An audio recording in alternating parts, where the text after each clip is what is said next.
திருவாசகம் உய்வை தரச் செய்தனாக பொற்றாயம் உயிர் துணையே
வழிபடும் மக இடகடி கணபதிவர அருணின் மீது கொடை வடிவினப்பயில் வலி வலமுறையிறையே நன்கடம் பனை பற்றவள் பங்கினம் தன்கடம்பை திருக்கர கோயிலம் தன்கடம் அடியேனையுதாங்குதல் என்கடன் பணி செய்து கிடப்பதே. திருச்சிற்றம்பலம்.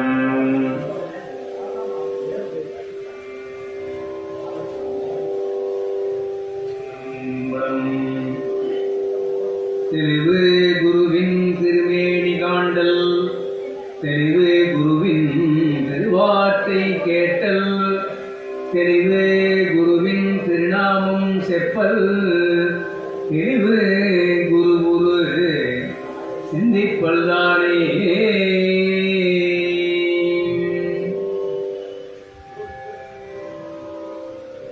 உருவாய் அருவாய் உலகாய் இலகாய் மறுவாய் மலராய் மணியாய் பொய்யாய் கருவாய் கீராய் கரியாய் விதியாய் குருவாய் வருவாய் அருள்வாய் புகழே. நம பார்வதி வதையே அழகமாதேவா என்னாண்டு சிவனே போற்றி அட்டவர்க்கும் முறைவா போற்றி முருகனுக்கு அரோகரா.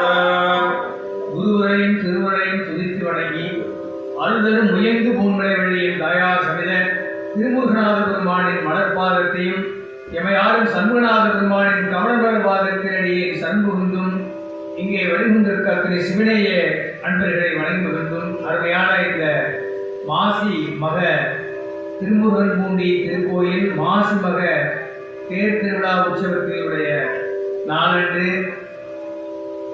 குருவாய் வரும் புகழ் என்ற தலைப்பிலே குருவினுடைய பெருமையை மகிமையை சிந்திக்கின்ற ஒரு பெரும் பாக்கியத்தை நாம் இன்று பெற்றிருக்கின்றோம். அது முருகப்பெருமானுடைய கருணையே ஆம். அந்த வழியிலே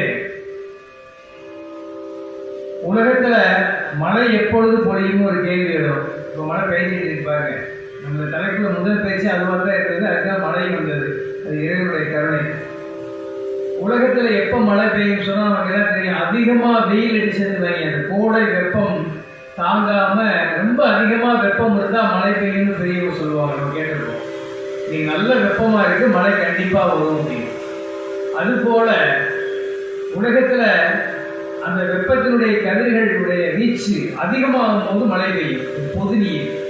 அது மாதிரி உலகத்துல அதர்மங்கள் அதிகமா போச்சுங்க. அதர்மங்கள் அதிகமாக போனா அங்கு எல்லாரும் இறைவனுடைய அருளால் குருமார்கள் தோன்றி கருணை மழை பெய்விப்பார். அதான் பெரியவங்க சொல்லியிருக்காங்க சாஸ்திரத்தை.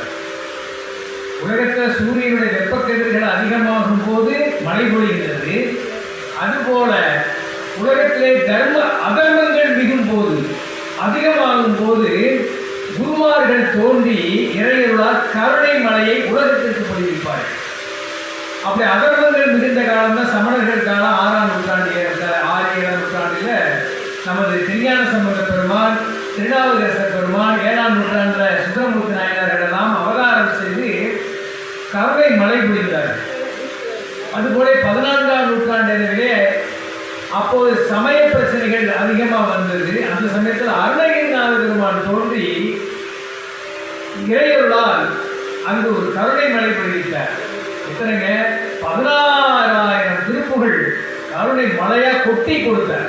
அது நமக்கு கிடைச்சது 13,300 பாடல்கள் தான் நமக்கு கிடைச்சது. அது படிப்பதே பெரிய விஷயம். அந்த வகையில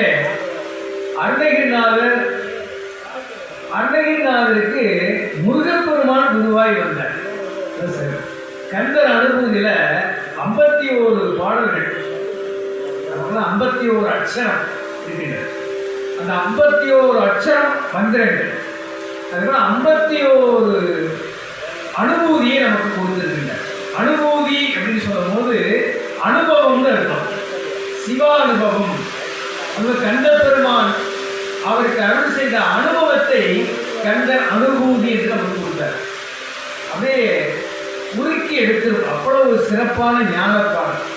அதில் நிறைவு பாட்டில் தான் குருவாய் அருவாய் 81 தான் வர. குருவாய் அருவாய் உளதாய் இளதாய் மறுவாய் மணலாய் மணியாய் ஒளியாய் கருவாய் உயிராய் கதியாய் விதியாய் குருவாய் வருவாய் அருள்வாய் குகனே. குருவினுடைய சிறப்பை இந்த பாட்டில் சொல்றார். இறைவன் பல சூழல்களில் பல வடிவங்கள் நமக்கு வர்றார், அருள் சொல்லிட்டு தான் இருக்கிறாரு. அது நமக்கு தெரியுதா? தெரியாது. குருவா வந்தால் மட்டும்தான் நமக்கு தெரியும். அதனால தான் அவர் சொல்லியிருக்கிறார். இந்த சிறப்பு, இந்த பாடலுடைய அந்த இரண்ட அற்புத கருத்தை, ஞான கருத்தை அந்த நிகழ்ச்சியுடைய நிறைவில் நான் உங்களுக்கு சொல்கிறேன். அதுக்கு முன்னாடி குருவனுடைய அருமையும் பெருமையும் பற்றி நாம் சிந்திக்கலாம். அருணகிரிநாத பெருமான் 14-15ஆம் நூற்றாண்டில் வாழ்ந்த மகான். அவர் இளமையிலே இறைவனுடைய அருள் அவருக்கு கிடைக்கிறது. திருநாவுக்கரசருக்கு பெருமானுக்கு இளமையிலே அவர் அருள் அவருக்கு கிடைக்கல, சாமியோட அருள் கிடைக்கல. அதனால சேக்கிரார் பெருமான் என்ன சொல்றாரு? நம்பர் அருளாமையினால் நம்பெருமான் அவருக்கு அருள் செய்தார்னாலும் சமண சமயம் போயிட்டார், வேற ஒரு சமயத்துக்கு போயிட்டார். அப்ப சைவ சமயம் நம்ம இறைவனை வழிபாடு செய்யணும்னா இறைவனுடைய அருள் இருந்தால் மட்டும்தான் நமக்கு நடக்கும். இறைவன் அருள் வந்திருந்தால் மட்டும்தான் இது மாதிரி நம்ம திருக்கோயில் வழிபாடு, இது மாதிரி சத்சங்கத்தில் கலந்து கொள்ள முடியும். அவர் அருள் இல்லைன்னா கண்டிப்பாக முடியாது. அதுதான் நம்ம வரலாற்று தெளிவாக சொல்றேன். அருணகிரிநாதர் பெருமானுக்கு இறைமையில இறைவனுடைய அருள் கிடைக்கல. அதனால அவர் பெண்கள் பாடு விருப்பம் கொண்டு அவர் பாட்டு தெரிய ஆரம்பிச்சிட்டார். அதனால அவருக்கு நிறைய நோய் வந்தது. நோய் அந்த நோயை அவரால் தீர்க்க முடியல, வைத்தியத்தாலையும் தீர்க்க முடியல. கடைசியில் அவருக்கு என்ன பண்ணுறதே தெரியல அவருக்கு. அந்த சமயம் திருவண்ணாமலையில் நிறைய அன்பர்களுக்கெல்லாம் போயிட்டு இருக்கோம். வல்லாள மகாராஜா கட்டி ஒரு கோபுரம், ஒரு பெரிய கோபுரம் இருக்கு. அந்த கோபுரத்து மேலே ஏறிட்டார். ஏறி முருகா அப்படி சொல்லிக்கே விழுந்துட்டார். தற்கொலைக்கு துணிந்தார். இறைவன் சும்மா இருப்பாரா? ஒரு முனிவர் திருவேடம் கொண்டு இரு கரங்களால் அன்னைகிரி தாங்கி கொண்டார். அதாவது அட்டது பட்டனில் பெற்றது சிவம் அல்லது உற்றது சிவம் அப்படின்னு பெரியவர் சொல்லுவாங்க. நமக்கு பட்டு அட்டு போட்டுன்னு வைங்க, அந்த கணத்தை இறைவன் நம்மளை தாங்கி கொள்வார். நமக்கு தான் பட்டு அறுபது இல்லையே, அதனால அவர் தாங்கி கொள்வது இல்லை. இப்போ பொதுவாக சொல்லுவாங்க சாஸ்திரத்தில், ஒருத்தர் ஊஞ்சல் ஆடிட்டு இருந்தாரு இல்லை, ஊஞ்சலில் ஒருத்தர் ஆடிக்கிட்டே இருந்தார். ஊஞ்சலோட சங்கிலி தொடர்பு அறுந்து போச்சு வைங்க, என்ன பண்ணுவார்? கீழே விழுந்துருவார். ஆனால் கீழே விழுந்தும் போது ஒரு தாய் தாங்கி கொள்கிறார். பூமாதேவி தாங்கி கொள்கிறார் அல்லவா? அது மாதிரி நம்மளுடைய சங்கிலி தொடர் பிறப்பு இறப்பு என்ற சங்கிலியால் நாம் பிடிக்கப்பட்டு கட்டப்பட்டிருக்கின்றோம். அந்த பட்டு அட்டதனில், அந்த சங்கிலி தொடர் அறுந்ததனில் நாம் விழும்போது இறைவன் தாய் போல தாங்கி கொள்கிறார். அப்பதான் முருகப்பெருமான் அருணகிரிநாதன் முருகா இருக்கிறவரும் அப்படி தாங்கிட்டு அவர் பார்க்கிற சாமி விழுந்து கும்பிடுறாரு.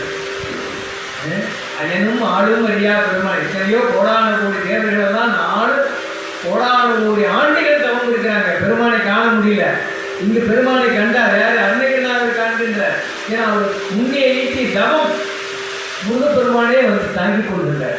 சாமி உபதேசமாக சொல்றாரு, இறைவன் உனக்கு இந்த உடம்பை கொடுத்துருக்கிறார், இந்த உடம்புல உயிரை கொடுத்ததும் அவர் தான். அதே மாதிரி இந்த உடம்பில் இந்த உயிரை எடுப்பதற்கு அதிகாரமும் அவருக்குத்தான் இருக்கே ஒழிய நீ செய்யக்கூடாது. தவறு, தற்கொலை என்று தவறு என்பதை முருகப்பெருமான் உபதேசமாக அறிவிக்கிறார். அந்த உரிமை நமக்கெல்லாம் கிடையாது. இப்ப நாம நினைச்சு இங்க பிறக்க முடியுமா? முடியாது. அதனால நாம நினைச்ச அந்த உடலை விடுவது தவறு. ஆகவே அந்த உபதேசத்தை கொண்டு கொண்டார். அப்படி சொன்னார். அவரை ஆசிரியருக்கு உபதேசம் வைத்து கையில் ஒரு பெருமாளை கொடுத்து நீ சும்மா இரு அப்படின்னு ஒரு மந்திரத்தை சொன்னார். சும்மா இரு சொல்லற அப்படின்னு உபதேசம் செய்து தவத்தில் அதையே மன்னார மகாராஜா ஓவருக்கு அடியில் உள்ள ஒரு மண்டபத்திலே அருணகிரிநாத பெருமான் முருகப்பெருமான் வருவார அப்படியே தியானத்தில் ஆழ்ந்தார். 12 வருடங்கள் தியானம், இடைவிடாத தியானம். மீண்டும் பெருமான் வந்து காட்சியளித்து இனி நம்மை பாடுக அப்படின்னு. அப்புறம் தான் அவர் சொல்றார், 12 வருடம் தவம் இருந்த பின்னாடி இனி நம்மை பாடுக அப்படின்னு. சாமி தங்களுடைய புகழ் பாட அதையே நான் ஆகுமா? அயனும் ஆளும் அறியா பெருமான், இத்தனையோ ஒரு தேவர்களெல்லாம் காண முடியாத அரிய பெருமான் தாங்கள் தங்களுடைய திருப்புகழை, சிறப்பை, மகிமையை என்னால் என் வாக்கால் இயலுமா என்று கண்ணீர் விட்டு மழுகி வணங்கி அந்த விண்ணப்பத்தை கூறுகின்றார். அப்போது சுவாமி உன்னுடைய நாவை நீட்டினார். அந்த நாவில அருணகிரி நாவை நீட்டி தன்னுடைய வேல் கொண்டு ஓம் என்ற பிரணவத்தை சாமி எழுதுகிறார். உபதேசத்தை எழுதி ஆசீர்வதித்து முத்து என்று நம்மை பாடுகிறார். அவர் கொடுத்த முத்து தமிழகத்தினுடைய சொத்தா இருந்தது. அதான் திருப்புகழ்.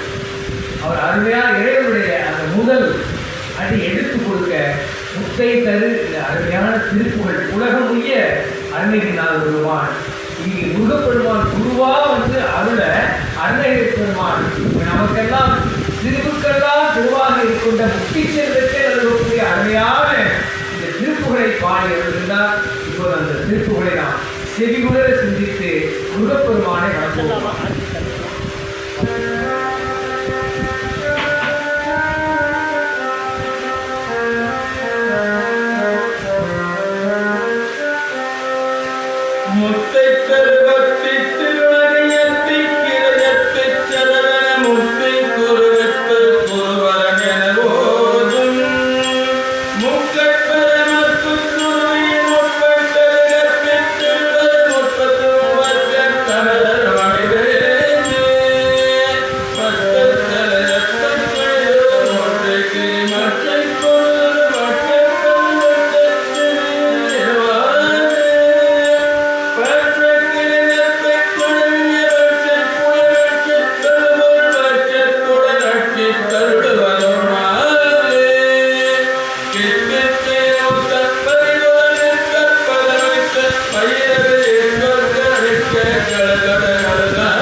குருபரன் என்று அவரே அழைக்கின்றார். பரமகுருநாதன் முருகப்பெருமான் அகத்திய மாமுனிவருக்கும் குருவாய் வந்து அருள்கின்றார். முருகப்பெருமான் அகத்திய மாமுனிவருக்கு குருவாய் வந்து தமிழ் நாம் பேசுகிற தமிழே குருவாக அருள்கின்றார். அதனால தமிழுக்கு அருமையான இலக்கணங்களை 10,000 ஆண்டுகளுக்கு முன்பே முருகப்பெருமானுடைய அருள் துணையால் தமிழுக்கு இலக்கணம் வைத்த அகத்திய மாமுனிவர் இன்று அவருடைய பிரதான சீடரான தொல்காப்பியர் பின்பு அவருக்கு அந்த தமிழுக்கு இலக்கணம் அமைத்து மிகச் சிறந்த நூலாக இன்றும் அது விளங்கி வருகின்றது. ஆகவே நம்ம தமிழுக்கெல்லாம் குரு அப்படின்னு சொன்னால் அகத்திய மாமுனிவரை நாம் சொல்ல வேண்டும். அவருக்கு குருவாய் என்று அருள் செய்தவர் முருகப்பெருமான். இப்படி முருக சிரேஷ்டர் என்று சொல்லக்கூடிய அகத்திய மாமுனிவருக்கு அருளிய முருகப்பெருமான் அடுத்து தேவர்களுக்கெல்லாம்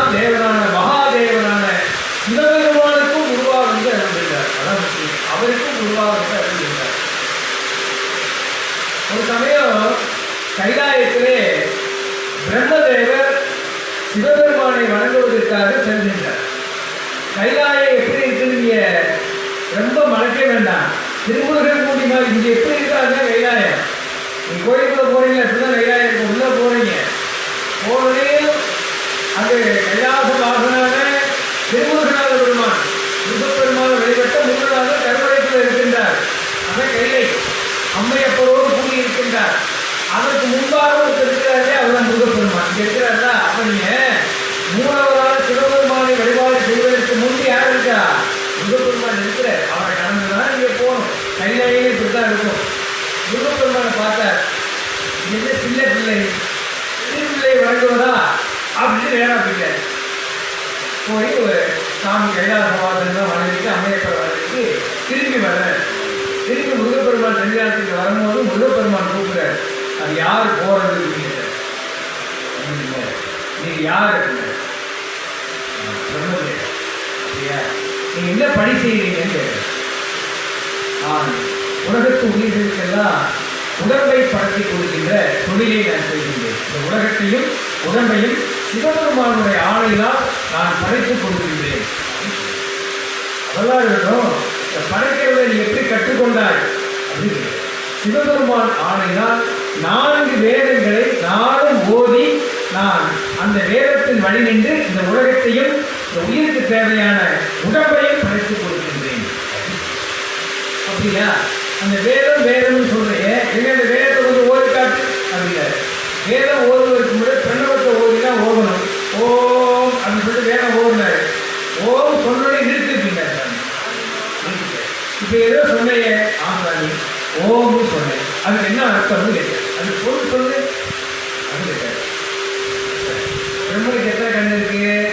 5 தலை. 10 கண்ணில் திருன்னு பிடிச்சார். 10 ஒரு 2 கண்ணில் பிடிச்சாவே எனக்கு பயமா இருக்கும். 10 கண்ணில் திருன்னு பிடிச்சார். பள்ளிக்கூடத்தில் பிள்ளைகளுக்கு ஆசிரியர் கேள்வி கேட்டால் பாடங்கள்லாம் பிடிக்கும் இல்லையா? அது மாதிரி ஆசிரியர் ஞானாசிரியர் முருகப்பெருமான் கேட்கிறார். 10 கண்ணால திருன்னு முடிக்கிறார். என்ன தெரியலையான்னு கேட்டாரு. 10 காலை பிடிச்சு திருந்தார். ஓகி குட்டு விட்டார். 5 தலையை குட்டு. அதாவது குட்டுப்பட்டாரு மோதிர கையால குட்டுப்பட சொல்றாங்க. ரொம்ப பெரியவரை தண்டிச்சா நமக்கு பாக்கி யோகம். அது 5 குட்டுல 5 தலையில விழுந்து சரியான குட்டு. அப்படியே தலையை பிடிச்சிட்டு நின்றாரு. அப்படியே பொடி கணக்கு நிற்கிறாரு. ஏப்பா நீ வேதம் ஓதுரே சொல்ல, வேதத்துக்கு முன்னால பிரணவத்துக்கான பிரணவ மந்திரத்தினுடைய பொருள் தெரியலேன்னு சொல்ற, நீ எப்படி எந்த லட்சணத்தில் நீ படைப்பேன்னு எனக்கு தெரியலையே அப்படி சொல்லி சேரத்தில் கூட்டு வச்சு சிறையில் அடைங்க. சேரத்தில் கூட்டு போய் அவர் வந்து சிறையில் அடைச்சாங்க. பிரம்மதேவருக்கு ஒன்றும் புரியல, உள்ள கட்டிட்டார். ஆனால் பாருங்க, முருகப்பெருமான் திருக்கரங்களால் திட்டப்பட்டு திருக்கரங்களால் காலப்படி இது வந்து எப்படின்னா ஸ்பர்ஷ தீட்சை. முருகப்பெருமான் குருவா வந்து ஸ்பர்ஷ தீட்சை கொடுக்குறாரு. அவர் தொட்டா என்னங்க சகல ஞானமும் வந்துருச்சு. அமைதியாயிட்டாரு. அப்படி சிறையில் அப்படியே அமைதியாக அவ்வாறு தவம் இருக்கிறார். சிவன் தவம் இருக்கிறார். இப்ப பிரம்மனை பூட்டி ஏற்றி சிறையில படைத்தல் தொழில் யார் பண்ணுவான்னு ஒரு கேள்வி வந்தது. படைத்தல் தொழில் நின்று போச்சு. தேவர்கள்லாம் 33 தேவர்கள்லாம் கைலாயத்துக்கு சிவபெருமான தஞ்சைப்படுத்த சுவாமி படைப்பு தொழில் நின்று போச்சுன்னு கேட்டாங்க. அவருக்கு தெரியாத எல்லாம் தெரியும். ஏன் அப்படின்னு கேட்டாரு. பிரம்மனை வந்து முருகப்பெருமான் சிறையில் எடுத்து விட்டார். அப்படியா? சரி, சிறையில் எடுத்து விடுவிக்க வேண்டும் என்று கேட்டுக்கொள்ள நந்திய பெருமானை அழைத்தார். நந்தி, நீ போய் முருகனிடம் சென்று பிரம்மதேவரை விடுவிக்க சொல், யாம் சொன்னதாக சொல் அப்படிங்க. நந்திய பெருமான் நேராக வந்த முருகப்பெருமானை வணங்கி, சுவாமி சிவபெருமான ஆணை, தாங்கள் தயவு செய்து பிரம்மதேவரை சிறையில் இருந்து விடுவிக்க வேண்டும் என்று ஆணை, அதை நான் தங்களோட சொல்ல வந்தேன்னு சொன்னார். அதெல்லாம் முடியாதுன்னு அவர் மேலே நின்றுட்டு இருந்தார். இன்னும் அதிக நேரம் நின்றால் உங்களையும் நான் சிறையில் அடைப்பேன். அவர் பயந்துட்டு ஓடிட்டார். சிவபெருமான பேசுகிறார். சிவபெருமான் முன்னிட்டு அப்படியா நானே வருகின்றேன் அப்படின்னு அவரே வர்றார்.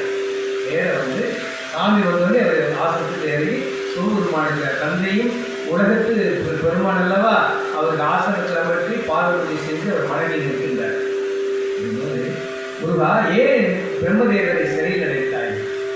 அவருக்கு வேதத்தின் மந்திரத்தின் மூல மந்திரமான ஓம் என்ற பிரணவத்தினுடைய பொருள் அவருக்கு தெரியவில்லை. அவரால் தண்டித்து சிறையில் அடைத்தேன். அப்ப சாமி கேட்டாரு, அப்ப அதன் பொருள் உனக்கு தெரியுமா அப்படின்னு கேட்டாரு. அவருக்கு தெரியல. சரி, உனக்கு அவருடைய அர்த்தம் தெரியுமான்னு கேட்டாரு. தெரியும் சாமி. எங்க சொல்லு சொன்னாரு. அதை நான் எப்படி சொல்றது அப்படின்னு கேட்டார். அப்படின்னா, சொல்பவன் குரு, கேட்பவன் சீடன். அதனால சீடனுக்கு தான் சொல்ல முடியும் அப்படின்னு. அப்படியே நான் உனக்கு சீடனாக இருக்கின்றேன், எனக்கு அதன் பொருளை சொல்றேன்னு கேட்டார்.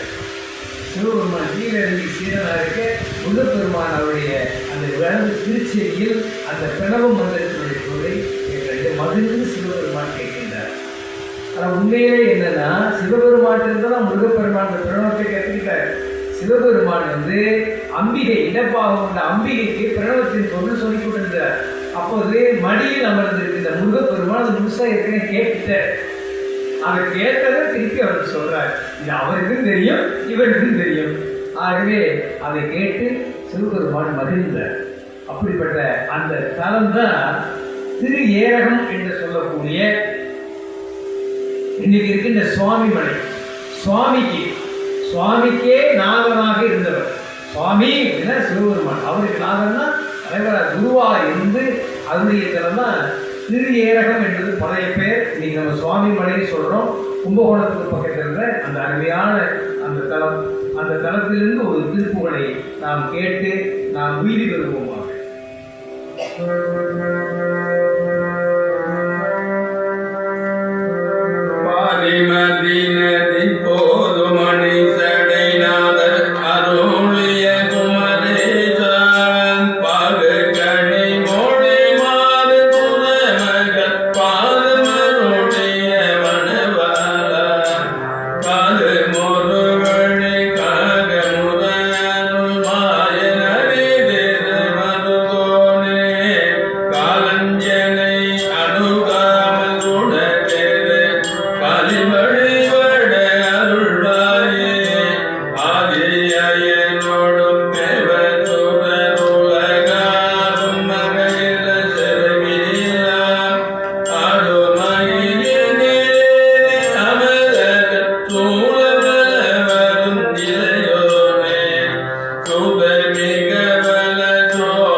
குருவனுடைய மகிமை உணர்த்துவதற்காக இந்த நிலையை சிவபெருமான் அருள்கின்றார். குரு நிந்தனை சொல்றார். குருவை நிந்தித்தல் மிக மிக கொடிய பாவம். அதுக்கு ஒரு சம்பவத்தை நான் சொல்றேன். குரு நிந்தனை என்னைக்குமே செய்யக்கூடாது. வடதேசத்துல நீங்க இருக்கிற வடக்கு பகுதியில ஒரு அருளாளர் இருந்தார். அவர் குமரில பட்டர் என்று சொல்வார்கள். ரொம்ப புகழ்பெற்றவர். இங்க நம்ம நால்வர் பெருமக்களை புகழ்பெற்று நம்ம குருமார்களை வணங்குவதை போல வடதேசத்துல குமரில பட்டர் மிகவும் புகழ் வாய்ந்த ஒரு குருநாதர். மிகச்சிறந்த சிவனடியார். சிவபக்தியிலையும் குருபக்தியிலையும் மிக உயர்ந்தவர். அவருடைய காலத்தில் நடந்த சம்பவம் நமக்கு ஒரு பாடமாக விளைகின்றது. அதுல இருந்து ஒரு பகுதியை நான் உங்களுக்கு சொல்கிறேன். அந்த குமரில பட்டர் அவர் காலத்துல வடக்க இந்தியா முழுவதும் சமண சமயம் புத்த சமயம்லாம் ரொம்ப அதிகமா இருந்த ஒரு காலம். ரொம்ப சங்கடமான ஒரு காலம். அது நாத்திக காலங்கள் கைவோங்கி இருந்த காலம். அந்த காலத்திலே அந்த புத்தருடைய கொள்கைக்கு உடன்படாதவர் குமரிலப்பட்டர். இந்த கொள்கை சரியில்லை அப்படின்னு உடன்படல. அப்ப அவங்க சொல்றதெல்லாம் தவறுன்னு படுது. அது தவறுன்னு நம்ம எப்படி சுட்டி காட்டுறது அப்படின்னு நினைச்சார். அப்ப அவர் என்ன பண்ணான்னு சொன்னாருன்னா, அவங்களுடைய மத நூலை நம்ம போய் படிப்போம். அப்பதான் படிச்சுட்டு அவங்க எந்தெந்த வகையில அவங்க தவறா பொருள் கொண்டிருக்காங்க, அந்த நூல் தவறு என்பதை நம்ம நிரூபிக்கணும் அப்படின்னு நினைச்சார். அதனால அப்ப என்ன பண்ணணும், புத்த மதத்தை போய் படிச்சாட்டா அந்த புத்த குருமார்கிட்ட போய் தான் நம்ம புத்தகத்தை கற்க முடியும். ஒரு விஷயத்த வரவேற்றாலும் சரி, எதிர்ப்பு தெரிவிச்சாலும் சரி, அந்த விஷயத்தை நன்கு தெரிந்திருக்க வேண்டும். அந்த வகையிலே அவர் தான் ஒரு புத்த மத சீடராக பாவித்துக் கொண்டு அவர் போயிட்டார். அங்க போய் படிச்சார். அங்க ஒரு புத்த குருமார்கள் ஒரு குருக்கிட்ட போய் படித்தார். அந்த புத்தகத்து பாடல்கள் நானும் ஒரு படிக்க விஷயங்கள்லாம் நான் தெரிஞ்சுக்கிட்டேன். தெரிஞ்சுட்டு வந்து அது பெரிய பூஜ்ஜியம் முடிவு பண்ணிட்டேன். அந்த நூலே ஒரு பூஜ்ஜியம், இன்னும் நம்ம வெளியில் போய் நிறுவலாம் அப்படின்ட்டு ஒரு அறிவு கொடுத்தார் வடதேச நாட்டில். அந்த புத்தக நூல்கள் எல்லாம் தவறான கொள்கை கொண்டது, சைவ சமயம்தான் உயர்ந்தது, சைவத்தின்மே சமயம் வேறில்லை. நால்வர் பிரமுகர் சொன்ன மாதிரி அவர் என்ன சொன்னார், சைவம் தான் உயர்ந்தது, புத்த மதம் சிறப்பு மிக்க நூல் அல்ல, அது பொய்யுரை நூல்கள், அனைத்தும் பொய், நான் நிறுவுவேன் என்று சொன்னார். அப்ப என்ன புத்தகுருமார் சொன்னார், அவங்க 2 பேரும் சேர்ந்தார், கல்வி சண்டை 2 பேருக்கு வந்தது. அந்த நாட்டு வடதேசத்து மன்னன் பார்த்தா இங்க வாங்க 2 பேரும் இருக்கான். அவன் புத்த மதத்துல தான் இருக்கான். அந்த மன்னன் புத்த மதத்துக்கு பிரிவினை கூப்பிட்டு குமரலைப்பட்டெல்லாம் கூப்பிட்டு உங்க கல்வி சண்டை கல்வி போரை நிறுத்துங்கள் அப்படின்னு சொல்லி, நான் ஒரு பாத்திரத்தை கொண்டு வருகின்றேன், மூடி போட்ட பாத்திரம். அந்த பாத்திரத்துக்குள்ள ஒரு பொருள் இருக்கின்றது. அது என்ன பொருள், மூடப்பட்டது, என்ன பொருள் இருக்கின்றதை நீங்க சொல்ல வேண்டும். சொல்லலைன்னா உங்களுக்கு சிறைச்சேரம், தலையை வெட்டி விடுவேன்னு சொன்னார். புத்தர்கள் ஒரு கூட்டம் வந்தாங்க. இங்கே குமரலைப்பட்டன்னு கேட்டாரு. ஒரு மூடிய பாத்திரத்துக்குள்ள கருநாகத்தை உள்ள வச்சு மூடி போட்டு அணைச்சிட்டு வெளியிருந்து பார்த்தா ஒன்றும் தெரியாது. இந்த மன்னன் முன்னுடைய அதை வச்சுட்டான். இதுக்குள்ள என்ன இருக்கு அப்படின்னு கேட்டான். புத்தகங்கள்லாம் இருந்தாரு. நீண்ட எங்களுக்கு ஒரு 5 நாள் காலம் கொடுங்க, நாங்கள் எங்கள் மந்திர ஜபங்கள் மூலம் அந்த பாத்திரத்துக்குள்ள என்ன இருக்குன்னு கண்டறிந்து சொல்லிருக்கோம்னு சொன்னாங்க. சரி எடுத்துக்கோங்க. 5 நாள் அவங்க ஜபத்தில் உட்காந்து என்னமோ பண்ணாங்க. கடைசியில் வந்தாங்க. அதுக்குள்ள கருநாகம் இருக்குன்னு சொல்லிட்டாரு. கருநாகம் மன்னர் பார்த்தாரு. அது தெரிஞ்ச மாதிரி காட்டிக் கொள்ளவில்லை. குமரலைப்பட்டதை இதுக்குள்ள என்ன இருக்குங்க அவரு சொல்றாரு, பாம்பனமே வீட்டிற்கு எம்பெருமான் நாராயணன் இருக்கின்றார். அவரு என்ன சொன்னாரு, ஆனா பாம்பு மேல வீட்டு இருக்கின்ற நாராயணன் இருக்காரு. ஏன்னா அவங்க கடவுள் இல்லைன்னு சொல்றாங்கல்ல, அவங்க பாம்புன்னு மட்டும்தான் சொன்னாங்க. அந்த பாம்பனையில் வீட்டு இருக்கின்ற நாராயணன் இருக்காருன்னு சொன்னார். உடனே புத்தர்கள் அதெல்லாம் நாங்கள் நம்ப மாட்டோம், வேணாம் அந்த பாத்திரம் மூடி திறந்து அவரே கையை விட்டு எடுத்து சொல்லுங்க நாராயணன் அப்படின்னு. விஷமுள்ள பாம்பு இருக்கா, விஷமுள்ள பாம்புடைய பாத்திரத்துக்குள்ள யாராவது கையை விடுவாங்களா? குமரலைப்பட்டது இறைவன் எல்லாம் சிவபெருமான் நினைந்து அந்த மூடி எடுத்து உள்ள விட்டார். கையை உள்ள விட்டு எடுத்தார். அங்கே நாராயணோட விக்கிரகம் எல்லாரும் வந்துச்சு. நாராயண விக்கிரகமே வந்தது. எல்லாத்துக்கும் ஒரு காட்டினார். உள்ள பாம்பும் வருது. இறைவன் இருக்கு இல்லைங்கிறதுக்கு ஒரு மன்னர் பார்த்தாரு. ஆனா ஒரு சந்தேகம், இவர் ஏதோ சித்தி வேலை செய்கிறார், குமரலைப்பட்டது ஏதோ சித்தி வேலை செய்கிறார், அதனால நம்ப முடியாது, இவங்களை தான் நம்ப முடியாது அப்படின்ட்டு இன்னும் ஒரு புதுசா ஒரு பரீட்சை, ஒரு தேர்வு வச்சார்.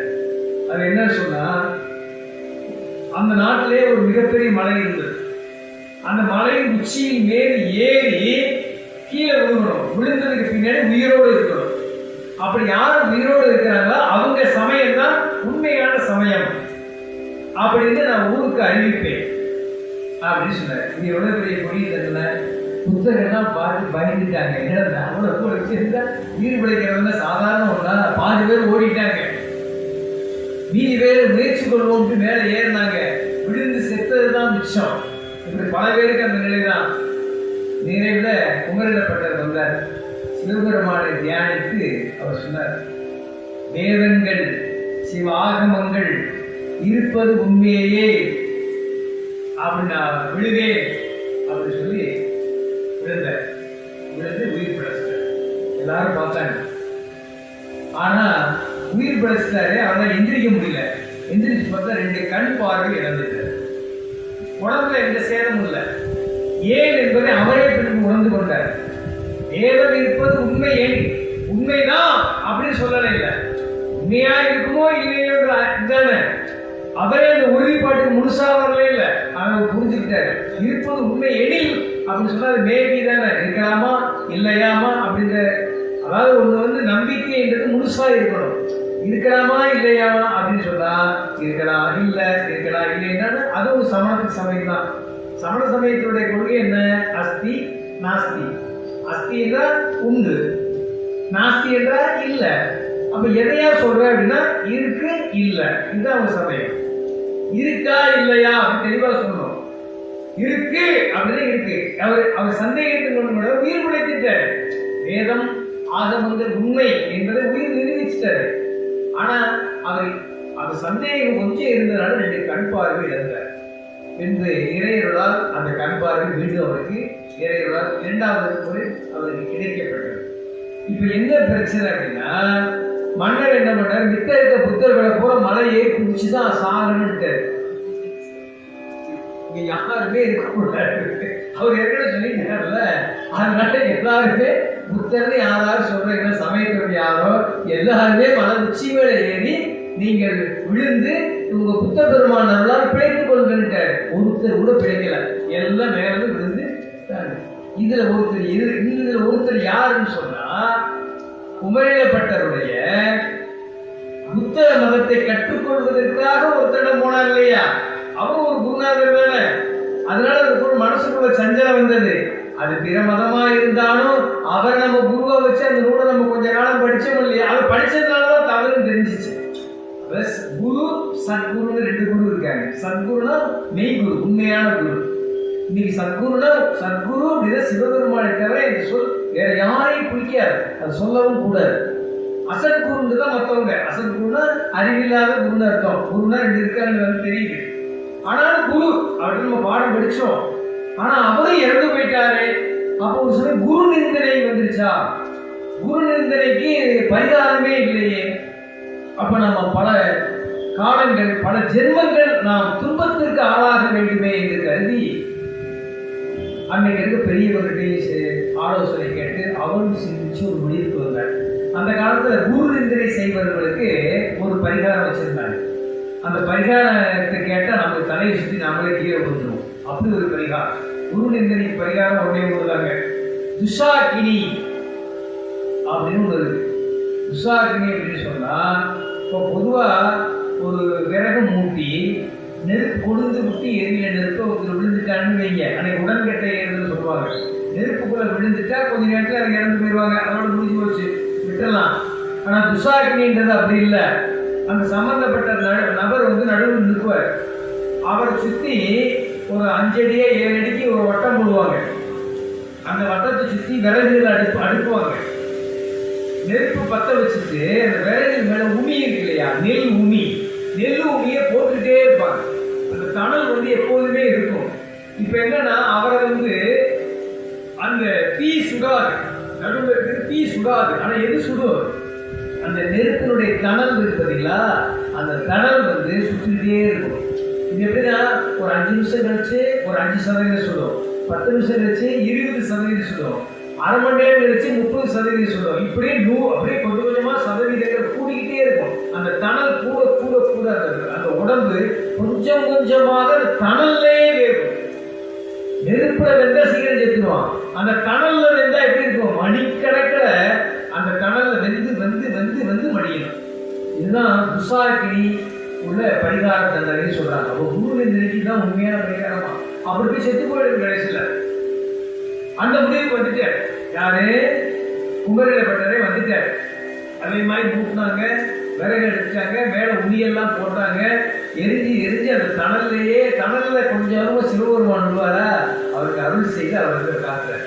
ஏன்னா அவர் உண்மையிலே அவர் நல்ல குரு பாடம் கேட்கல, இருந்தாலும் ஒரு குருவா நினைச்சு அந்த தண்டனை ஏற்றுக்கொள்ள வந்ததே உத்தமம் இல்லையா, உத்தம செய்யறதுக்கு அடகு இல்லையா என்று அவர் இறைவன் அவருக்கு அருள் புரிந்தார் என்ன வரலாறு பேசும். அதனால குரு நிந்தனை அவ்வளவு கொடியது அப்படின்றத இந்த வரலாறு நமக்கெல்லாம் சுட்டி காட்டுகின்றது என்பதை சொல்லி அடுத்து குருவுடைய சிறப்பை பேசுவோம்.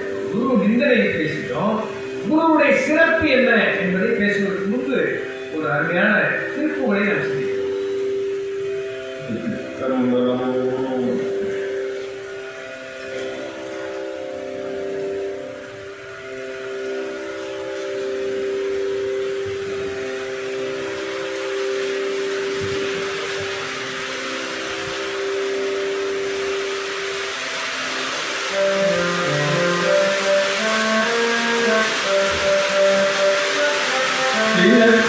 முடிக்கும் மகிழ்ச்சவர் முடிக்கும் செகுத்தவர் ஒழிக்கும்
கங்கை கரை அருமையான புண்ணிய தீர்த்தம் கங்கை. இந்தியாவில் பல புண்ணிய தீர்த்தங்கள் இருந்தாலும் கங்கை மிகவும் சிறப்பு மிக்க தீர்த்தம்.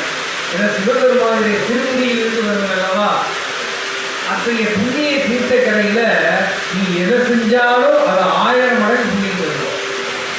தான தர்மங்கள் செஞ்சாலும் சரி, சிவ பூஜை செஞ்சாலும் சரி, தான தர்மங்கள், ஜபம் ஜபம் பூஜை எதை செஞ்சாலும் பல 100 மடங்கு பலம் தரத்தக்கது அந்த புண்ணியத்தை இருக்கிறது. இது நன்கு பெரியவர்கள் அறிந்ததுனால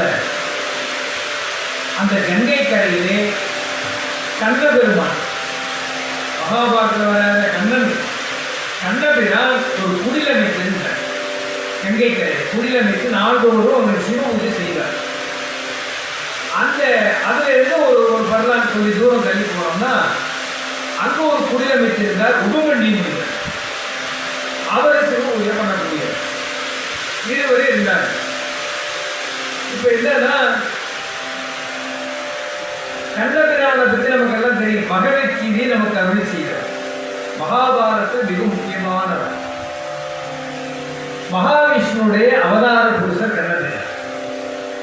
இப்போ அதனால உங்களுக்கு கண்ணபிரானை பற்றி நான் விளக்க வேண்டிய அவசியம் இல்லை. ஆனால் உபமன்யு முனிவரை பற்றி நான் விளக்கிறேன். உபமன்யு முனிவர் யாருன்னா பிள்ளை சிதம்பரத்தை நடராஜ பெருமானை முதல்ல தரிசனம் பண்ணது யாருன்னா வியாக்கிரவாத முனிவர், பதஞ்சலி முனிவர், ஜெயமணி முனிவர் 3 பேர். அந்த வியாக்கிரவாத முனிவருடைய மகன் இருக்கிறார் இல்லையா, அவர் தான் உபமன்யு முனிவர். அவர் இளமையிலே தனக்கு பால் வேண்டும் என்று கருதும்போது சிவபெருமானை தவம் இருந்து எனக்கு பால் வேணும்னு கேட்டார். சிவபெருமான் அவருக்கு பால் கடலே கொடுக்கிறார். அப்ப எவ்வளவு பெரிய தவ புருஷர். அத்தைய உபமன்யு முனிவர் அவ்வளவு சிறப்புக்கு என்ன காரணம் தெரியுமா? அவருடைய குருபக்தி. அதைத்தான் நமக்கு சொல்ல போறேன். அவருடைய குருபக்தி அளப்பரிய குருபக்தி. அதனால அவர் அடைந்த பலனை நம்ம வாக்காலே சொல்ல முடியாது. அத்தகைய பலனை அடைந்தவர் உபமன்யு முனிவர். உபமன்யுவர் சின்ன குழந்தையா இருக்கும்போது அன்னைக்கு குருகுல கல்வி. அந்த குருகுலத்துல ஒரு ஞானாசிரியர் பாடக்கல்வி புகழ்வதற்காக வருகின்றார். அந்த குருநாதர் பாடம் எழுதுகின்றார். 4 பாடம் எழுதுகின்றார். அந்த அவர்கிட்ட பாடத்தை பயின்று கொண்டிருக்கிறார்கள். ஒரு நாள் குருகுல கல்வி நேரத்தில் ஆசிரியர் பாடம் நடத்துவார். அந்த உணவு பொழுதுல உணவு கூடத்துல போய் உணவு எழுதுவாங்க. கொஞ்ச நேரம் ஓய்வு எடுத்து பழையபடி பாடம் கேட்பாங்க. அப்புறம் குருநாதருக்கு சில பணிவிடைகள் செய்வாங்க. இந்த 4 நடந்துட்டு இருக்கும். ஒரு நாள் மதிய பொழுது எல்லா மாணவர்களும் ஆளுக்கு ஒரு தட்டு எடுத்துட்டு போய் அந்த சமையல் கூடத்துல போய் சமையல்காரருக்கு உணவு கேட்டேன். எல்லாருக்கும் உணவு கொடுத்த சமையல்காரர் உபமன்யு இப்போ குழந்தையா இருக்கிறார்.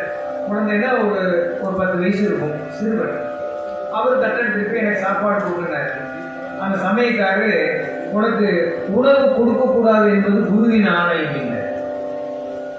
குருவின் ஆணையை தட்டக்கூடாது இல்லையா? அப்படியே சமையல்காரரை மனைவிட்டு விருந்தொட்டோட போயிட்டார். அன்னைக்கு முழுசா பட்டினியா இருந்தார். 2வது நாள் வந்தார். அதே மாதிரி கட்டளை எடுத்து சாப்பாடு கேட்டார். குருவினுடைய ஆணை உனக்கு சாப்பாடு கொடுக்க அவருடைய கட்டளை இல்லை அப்படின்ட்டு. இப்படியே ஒரு வாரம் ஆச்சு. ஒரு வாரம் கணிதத்துக்குபடி குருநாதர் கூப்பிடுறார். உபமன்யு சுவாமி, ஒரு வாரம் நீ உணவு உண்டாயா?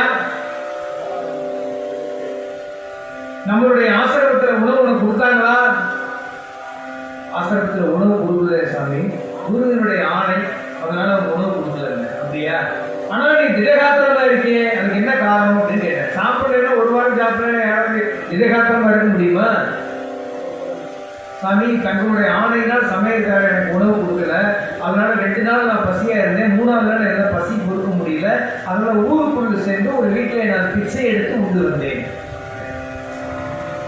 அப்படியா? பிச்சை எடுப்பது குற்றம் இல்லையா அப்படின்னு கேட்டேன். சாமி, தாங்கள் தான் கற்றுக் கொடுத்தீர்கள். கற்கேன் என்றே பிச்சை புகழும் கற்கேன் என்றே. நம்ம பழைய தமிழ் பழமொழிங்க. நீ நல்ல படிப்பு படிக்கணும்னா, கல்வி கற்கணும்னா பிச்சை எடுத்தாலும் நீ படின்னு சொல்லியிருக்காங்க. பெரியவா உயர்ந்ததுங்க. நீ பிச்சை எடுத்து படித்தா உயர்ந்தது. பிச்சை எடுத்தாலும் நீ படிச்சுதான் ஆகணும் அப்படின்னு நினைக்கிறாங்க. அப்ப படிப்பினுடைய அவசியத்தை நம்ம தமிழக முன்னோர்கள் நமக்கு பெரியவர்கள் கொடுத்துருக்காங்க. கற்கை நன்றே கற்கை நீ நன்றாக கற்க விட பிச்சை எடுத்தாலும் நீ படிப்பீங்க. அந்த பழமொழி தான் சொல்ற குருநாட்ட கற்கை நன்றே பிச்சை புகிலும் கற்கை நன்றே குருநாதர். சரி, இனிமேல் என்ன, யாரோ வீட்டுல சாப்பாடு பிச்சை எடுத்தேன்னு சொன்னாங்க இல்லையா, அதை எடுத்து வந்து என்னிடம் கொடுத்து விடுங்க. சாப்பிட முடியாது. இவர் போனாரு, பிச்சை எடுத்தாரு, குருநாதர் இருந்து கொடுத்துட்டாரு. இப்படியே ஒரு வாரம் போச்சு.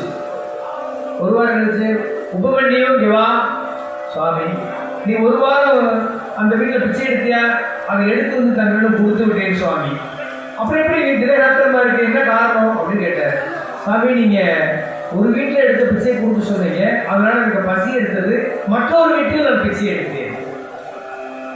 குருநாதர் மற்ற வீட்டில் பிச்சை எடுத்து சொல்லல, அவருடைய உத்தரவை மீறக்கூடாது அவ்வளவுதான். அதனால பக்கத்து வீட்டில் பிச்சை எடுத்து நான் உண்டு விட்டு முதல் எடுத்தது தங்களிடம் கொடுத்து விட்டேன். குருவுக்கு அப்படியே என்ன சொல்றாரு கேட்கிற. அப்படியா, சரி, நீ என்ன பண்ணா, நீ எந்த வீட்டிலையும் நீ பிச்சை எடுக்காதே, எந்த வீட்டிலையும் பிச்சை எடுக்க கூடாது. அப்படி ஒரு வாரம் போச்சு. ஒரு வாரம் கழிச்சு கொடுத்தாரு. உபமன்யம் சுவாமி, நீ எந்த வீட்டிலே பிச்சை எடுத்து உண்டாயா? இல்ல சுவாமி. அப்புறம் எப்படி நீ ஒரு வாரம் நல்லா திடகாத்திரமா இருக்க, நல்லா படிச்சுட்டு இருக்கிறேன், என்ன காரணம் அப்படின்னு கேட்டார். சாமி, ஊருக்கு ஒதுப்பறத்தில் பசுமாடுகள்லாம் இருந்தது, அந்த பசுமாடுடைய பாலை கரைந்து நான் குடித்து வந்தேன் சார், பால் கறந்து குடித்து வந்தேன். அப்படியா, இனிமேல் அந்த கறந்த பாலை குடிக்காதே. அதை கேட்டு ஒரு வாரம் மறு வாரம் வந்தார். உபமன்யம், இன்னும் நீ திடகாத்திரமா இருக்கிறேன், ஆனாலும் நன்றாக பாடம் கேட்கின்றாயே, எப்படி என்று கேட்டார். சாமி, நீங்க பாலை கொடுக்க கூடாதுன்னு சொன்னீங்க, நான் என்ன பண்ணேன், அந்த பசுனுடைய கன்று வந்து பால் குடிக்கும் அல்லவா, அந்த பால் கன்றுடைய குடித்த அந்த பசுனுடைய கன்றுல அந்த உடத்தை சுற்றி பால் முறையா இருக்கு பார்த்தீங்களா, அந்த பாலெல்லாம் வலிச்சு அதை நான் உண்டு வந்தேன்னு சொன்னேன். அப்படியா, இனிமே அதையும் செய்யாதேங்க. இப்படியே ஒரு வாரம் வந்து இப்ப எப்படி என்ன பண்ணி கொண்டிருக்கிறேன்னு கேட்டார். அந்த பொதுவா நம்ம ஒரு வாரம் அந்த ஒரு நாள் சாப்பிட்டோம்னா கொஞ்சம் உடம்பு தெம்பா இருக்குங்க, அதுக்கு தங்களுடைய கட்டளை நான் எதுவும் மீறவில்லை சாமி. இல்லை, சரி போ. மறுநாள் அவருக்கு பசி துயரம் தாங்க முடியல. என்ன பண்ணாரு, அப்படியே போறாரு. அந்த காட்டுக்குள்ள வனத்துக்குள்ள பார்த்தா எதுவும் சாப்பிட்ற மாதிரி எதுவுமே இல்லை. கள்ளி செடிகள் நிறைய இருந்தது.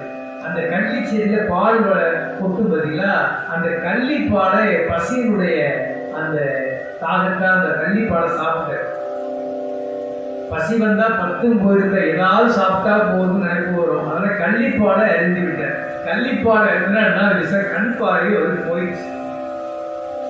தட்டுக்கறி மாதிரி இந்த வனத்துக்குள்ள போற ஒரு கிணறு ஒன்று இருந்தது, கிணத்துக்குள்ள விழுந்துட்டார். அந்த கிணத்துக்குள்ள ரொம்ப பழமையான பாடும் இடத்தெல்லாம் பார்த்தீங்கன்னா கிணத்தோட சிறு சிறு கிளைகள் மரங்கள்லாம் வளர்ந்துருக்கும். அரச மரம், ஆலமரம் கிணத்துக்குள்ளேயே நம்ம பார்த்துருக்கோம். இவர் விழுந்தது ஒரு கிளையை இறுக்கி பிடிச்சி, குருநாதா அப்படின்னு அந்த ஒரு கிளையை பிடிச்சிருக்காரு, ஒரு ஆலமரத்து கிளையை கிணத்துக்குள்ள தூங்கிட்டே குருநாதா குருநாதா குருநாதா. அப்பையும் தெளிவு குருவின் திருவார்த்தை கேட்டல், தெளிவு குரு குரு சிந்தித்தல் தானே தெளிவு குருநாமம் செப்பல். எப்போதுமே குருவே நினைச்சிட்டு இருந்தா அத்தனை பாக்கியம் கிடைக்கும். அப்படியே சொல்லிட்டு இருக்க குருநாதா குருநாதா குருநாதா. இரவு பொழுதாச்சு. குருநாதர் எங்க உபமணியை காணவில்லைன்னு கேட்க, அவங்க வந்து ஒரு தீப்பந்தம், அன்னைக்கு டான்ஸ் லைட்லாம் கிடையாது இல்லையா, தீப்பந்தத்தை வந்து மனம் பூசிக்கும் போது குருநாதா குருநாத சத்தம் கேட்கும். அந்த கணக்குள்ள பார்த்தா அவர் இருக்கிறார். அப்ப சீடருக்கு மற்ற உதவியோடு அவரை அப்படியே தூக்கி கொண்டு வெளியே வந்து விட்டுறாங்க.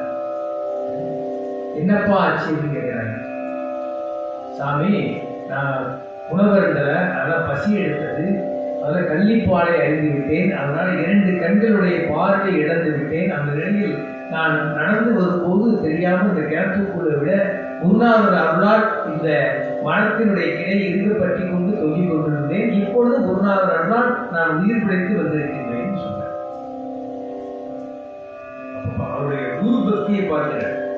அது இதெல்லாம் குருநாதர் சோதித்த பரீட்சை. அதில் ஏற்கால வெற்றி பெற்று விட்டார். அதனால பக்கத்தில் உள்ள சீடர்கள்லாம் கொஞ்சம் சற்று தள்ளி போகும்னு சொல்லிட்டார். போய் உபமணியினுடைய அந்த பழத்தை வலது சைடில சில மந்திரங்களை அவர் சொல்லியிருந்தார். அந்த மந்திரங்களை உள்வாங்கிக் கொண்டு சற்று நேரம் ஜெபித்து விட்டு வா அப்படின்னு அவர் குடியில் போயிட்டார். அவருக்கு கொடுக்கப்பட்ட மந்திரம் அஸ்வினி தேவர்களுடைய மந்திரம்.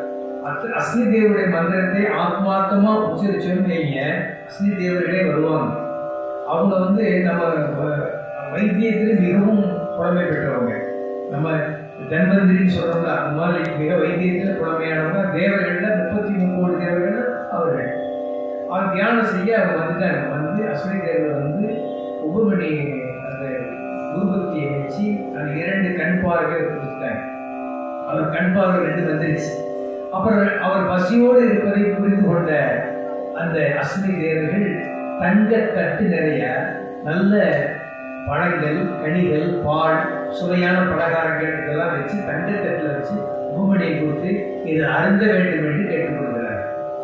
அப்போது அவர் சொன்னார், ரத்த வாங்கிட்டு கீழே வச்சுட்டு, குருநாதருடைய ஆணை, அதனால நான் உண்ண மாட்டேன்.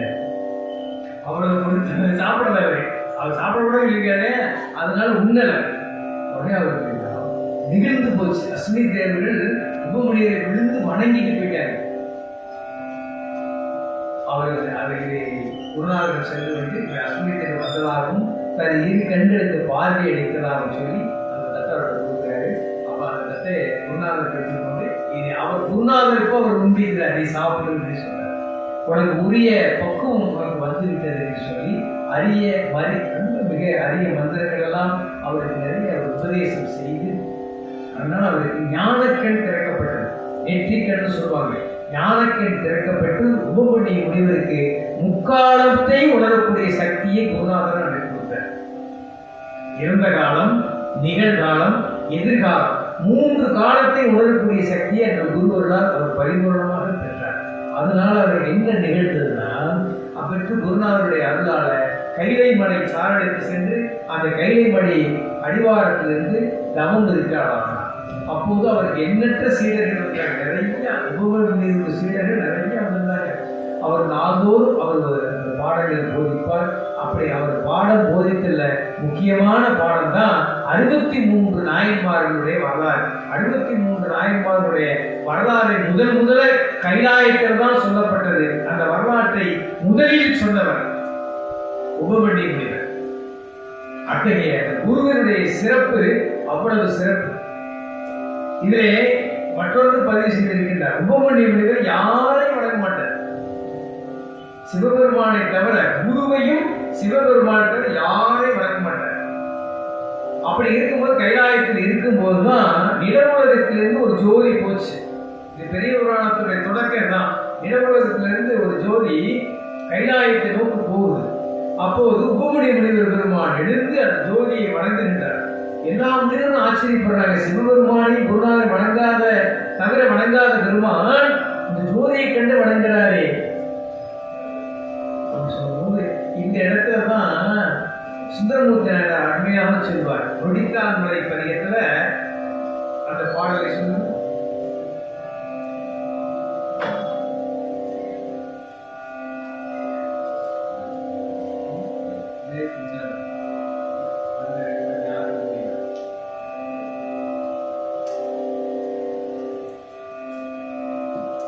இந்த செய்தியை சுந்தரமூர்த்தி நாயனார் நமது முக்தி பதிகத்தில் நிறைவுல இந்த பதிகத்தை சொல்லியிருக்கிறார்.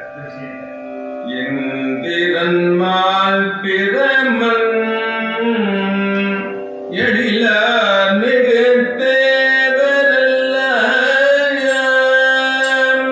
வந்த கொள்ள என்னை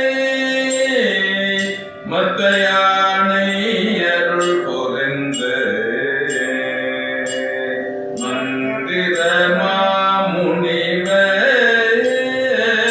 இவனாரணையன் பெருமான் நந்த மரபூரன் நொடித்தான் மலை உத்தமனே. இங்க மந்திர மாமுனிவர் உபமணி முனிவர் அவர்தான். மந்திரங்கிறது மந்திர மாமுனிவர் சிவபெருமான்கிட்ட கேட்கிறார், ஜோதியா போறது யார் சாமி அப்படின்னு கேட்டார். இவர் நம்ம ஊருடைய அப்படின்னா நம்பியாரூரன். நம்மாடு அப்படின்னு அவர்கிட்ட சொல்லியிருக்கிறார். சொன்னா உபமணி முனிவர் வந்து சாமி கிட்ட சாதாரணமா பேசக்கூடிய நிலையில இருக்கிறதா சுந்தரமூர்த்தி நாயனார் தேவாரத்தை நமக்கு அருள் செய்கிறார். அத்தகைய மாமுனிவர் தான் உபமணி முனிவர். அவர் கங்கை கரையாற்றிலே குடிலமைத்து காலையில சிவ பூஜை பண்ணுவார். அதே மாதிரி சற்று வரலாற்று தூரம் முன்னாடி கண்ணபிரானும் ஒரு குடில் அமைத்து சிவ பூஜை பண்றார். காலை நேரம் 6 மணி 5:30 மணி சிவ பூஜை பண்ற நேரம். அப்போது இவர் என்ன பண்றார், கண்ணபிரான் பூஜை பண்றார். நிறைய மலர்கள் எல்லாம் கொண்டு சிவபெருமான அர்ச்சிச்சார். சிவ பூஜை நிறைவாயிடுச்சு. அந்த சீடர்கள் எல்லாம் போட்டு சிவ பூஜை மலர்கள் எல்லாம் நிர்மாணியமாயிடுச்சு. இதுக்கு யார் கால் மிதிப்பிடக்கூடாது இல்லையா, அதனால கங்கை கரையில போய் இந்த மலர்கள் எல்லாம் விட்டுருங்க அப்படின்னாரு. அந்த சீடர்கள் எடுத்து போய் கங்கை கரையில சிவ பூஜை பண்ண அந்த மலர்கள் எல்லாம் அந்த கங்கை ஆறுல போட்டு விட்டாங்க. கங்கை ஆறு நீர் போயிட்டே இருக்கு. இந்த நேரத்துல கொஞ்சம் சத்து தள்ளி யாரும் பூஜை பண்ணிட்டு இருக்கிறா, உபமணி முனிவர் பூஜை பண்ற நேரம் அவருக்கு வந்துச்சு. மாணவர்கள் எல்லாம் சீடர்கள் எல்லாம் வந்தாங்க. குருவே, தாங்கள் பூஜை பண்ண நேரம் வந்துருச்சு, உடனடியா மலர் பிடிக்கணும், தாமதமாகுதுன்னாங்க. அதை கவலைப்படாதீங்க, மலர் பிடிக்க கூட தாமதமாகும். அந்த ஆற்றாங்கரையிலே நிறைய மலர்கள்லாம் வந்துட்டு இருக்கு. பின்னாடி ஒருத்தர் கண்ணபிரான் பூஜை பண்ண அந்த மலர்கள்லாம் ஆத்தாங்கரையில வந்துட்டு இருக்கு. அந்த மலர்லாம் எடுத்துட்டு வாங்க, நான் பூஜை பண்றேன் அப்படின்னு. அதுவே சீடர்கள் வந்து அவர் கண்ணபிரான் பூஜை செய்த மலர்கள்லாம் கங்கை ஆற்றங்கரையில வந்த மலர்கள் எல்லாம் ஒரு கூடையை கொண்டு அதை எடுத்து கொடுத்து வந்து உபமணியத்தை கொடுக்குறாங்க. உபமணியர் சிவபெருமானுக்கு சிவார்ச்சனை செய்து அந்த பூஜை செய்து மகிழ்ந்து வைத்திருக்கின்றார். இப்படி முதல் நாள் பூஜை முடிஞ்சிருச்சு. 2வது நாள் என்ன பண்ணார், மாணவர்கிட்ட இனிமேல் நீங்க மலர் பறிக்காதீங்க, அந்த கண்ணபெருமான் செஞ்ச பூஜையில அந்த கங்கை ஆற்றங்கரையில வந்த மலர் வந்து அந்த மலரை விட்டு எடுத்துட்டு வாங்க அப்படின்னு. இப்படி 2-3 நாள் மலர் எடுத்து அந்த பூஜை பண்ணோட இந்த செய்தி கண்ணபிரான் குடிலுக்கு போயிடுச்சு. சாமி, நீங்க நாள்தோறும் செய்கின்ற அந்த சிவபெருமானுக்கு அர்ச்சிக்கின்ற மலரை எல்லாம் உபமணியவர் எடுத்து 2வது பூஜை பண்றாரு அப்படின்னாங்க. உடனே கண்ணபிரான் யோசித்தாரு. அவர் என்ன பண்ணாரு, பெரியவங்க ஏதோ ஒன்று செஞ்சா அதுக்கு ஏதோ ஒரு காரணம் இருக்கும், இன்னும் ஏதோ ஒரு காரணம் இருக்கும். அதனால நாம் செய்த மலரை எடுத்து அவரையே பூஜை பண்ணணும், அதுக்கு ஏதோ ஒரு காரணம் இருக்கும். அதனால நம்ம அவர்கிட்ட கேட்டலாம் அப்படின்ட்டு ஒரு பூஜை முடிச்சு நேரம் அங்கே போறாரு. அந்த உபமணியர் அந்த பூஜை செய்துட்டு இருக்காரு. பூஜை முடிகிற வரை இருந்து பூஜையை நிறைவே அப்படி விழுந்து நமஸ்காரம் பண்ணி அவர்கிட்ட திருநீரை வாங்கிக்கிறார். வாங்கிட்டு பணிந்து கேட்கிற சுவாமி, உபமணி முனிவர் பெருமானே, அடியனுக்கு ஒரு சந்தேகம் என்னன்னு கேட்டார். நான் அடியன் நாளோடு செய்கின்ற பூஜையினுடைய அந்த நிர்மாணிய மலர்கள்லாம் கங்கை ஆற்றங்கரையை விட்டு விடுகின்றேன். ஆனால் தாங்கள் அதை எடுத்து மீண்டும் சிவ பூஜை செய்கிறீர்களே, எனக்கு காரணம் தெரியவில்லை சுவாமி அப்படின்னு கேட்டார். அப்போ அவர் சொன்னாரு, நீ செய்வது என்ன அப்படின்னு கேட்டார். சிவ பூஜை சாமி, இந்த சிவ பூஜையை யாரிடமிருந்து கற்றுக்கொண்டாய்? இந்த சிவ பூஜை உனக்கு யார் செய்ய சொன்னா? அந்த குருநாதர் யாருன்னு கேட்டார். திருன்னு முடிச்சார். இவருக்கு யாரும் குருநாதர் இல்லை, யாரும் சொல்லல, இவரே செஞ்சார். திரு இவரும் முடிச்சார். அந்த பிரம்மதேவர் முடிச்ச மாதிரி இங்க வந்து கண்ணபிரான் திருன்னு முடிச்சார். ஒன்றும் புரியல. அதான் சொன்னார், எந்த ஒரு தவம் ஜபம் எதை நீ செய்தாலும் குருநாதருடைய அருள் இல்லாமல் அது சித்திக்காது. குருநாதருடைய அருள் கண்டிப்பாக வேண்டும் அப்படின்னு சொன்னார். அப்படியே சாஸ்திராக கொடுத்தார். அப்ப இதுவரை நீ செஞ்ச பூஜைனா பூஜை இல்லைன்னு ஆயிடுது, சும்மா வெற்று பூஜை, பயனில்லாத பூஜை. ஆகவே அது பூஜையாக ஆகாது. அதனால நீ அர்ச்சனை செய்த மலர்கள் எல்லாம் அதை பெருமான் ஏற்றுக்கொள்ளவில்லை. அது சாதாரண மலர் தான், எப்போதும் செடியில பூக்கின்ற மலர் மாதிரி தான். அதனாலதான் அதை எடுத்து வர செய்து நான் பூஜை செய்தேன். அது நிர்மாணியம் ஆகாது. தீட்சை குருநாதருடைய அருள் பெற்று செய்கின்ற அந்த அந்த பூஜை மட்டும்தான் அது பலனை கொடுக்கும். குருவருள் இருந்தால்தான் திருவருள் கிடைக்கும், எனக்கு கிடைக்காது தெளிவா சொன்னார். அப்படி சாஸ்திராக கொடுத்தார். சாமி, அடியனை தடுத்து ஆட்கொள்ள வேண்டும் என்று கண்ணீர் வழி அவர்கிட்ட வேண்டுகின்றார். இந்த அதுக்கு பின்னாடி அவருக்கு திருவடி தீட்சை கொடுக்கிறார். உபமணி முனிவர் தான் கண்ணபிரானுக்கு குருநாதர், திருவடி தீட்சை கொடுத்தார். இது சேக்கிழார் பெருமான் அருமையா சொல்வார். மாதவன் முடி மீது அடி வைத்தவன். மாதவன் யாரு? மகாவிஷ்ணு, கண்ணபிரான். சாதாரண தவச்சி இல்ல, மாதவன். உலகத்திலே அதிகமான தவம் யார் செய்த? மாதவன். மாதவன் மான ரொம்ப பெரிய பெரிய தவம் செய்தவன். அதனாலதான் அவருக்கு அந்த காத்தல் தொழில் சிவபெருமானவர் கொடுத்திருக்கிறார். மிகப்பெரிய பதவி. சும்மா வந்துருமா? மாதவம் செய்தார்.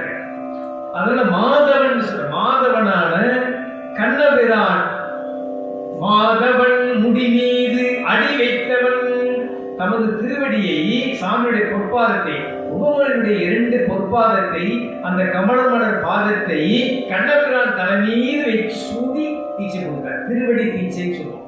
அந்த தீட்சை கொடுத்ததுதான் அந்த பரிபூர்ண நிலையை அவர் அடைகின்றார். அதுக்கு பின்னாடி இந்த கீதாபதேசம் இதெல்லாம் அதுக்கு பின்னாடி குருவர் இருந்தால் தான் எல்லாமே சித்திக்கும் என்பதை நமக்கு வரலாறுகள், புராணங்கள் மிக தெளிவாக சொல்கின்றது என்பதை சொல்லி நிறைவிலே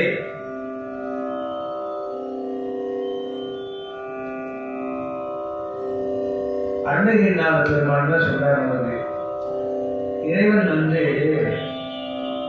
உருவாய் அருவாய், இது முக்கியமான இந்த விஷயத்தை நம்ம உருவாக்கி கொள்ளணும். இந்த பொருளை நம்ம உணர்ந்து நான்தோறும் பாடணும். இந்த பாடல் உருவாய் அருவாய், உலகாய் இலதாய்,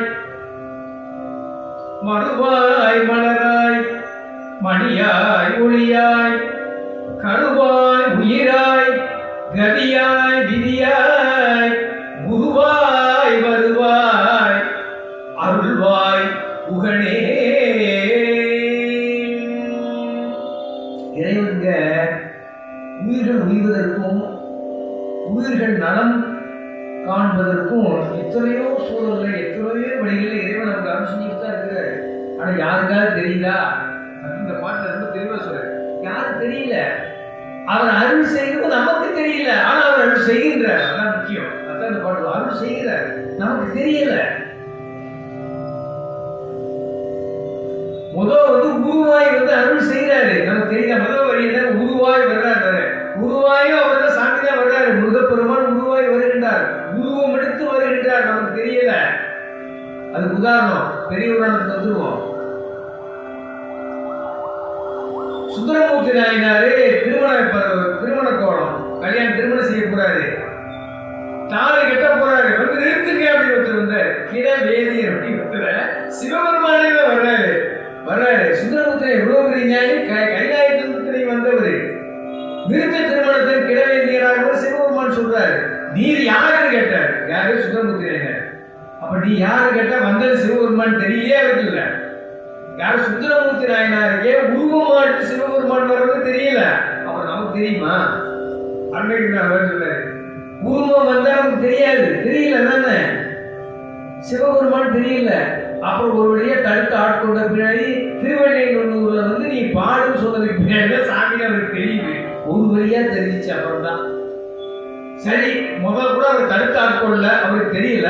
தடுத்து ஆட்கொண்டதுக்கு பின்னாடி தெரியுதானா? அதுவும் தெரியல.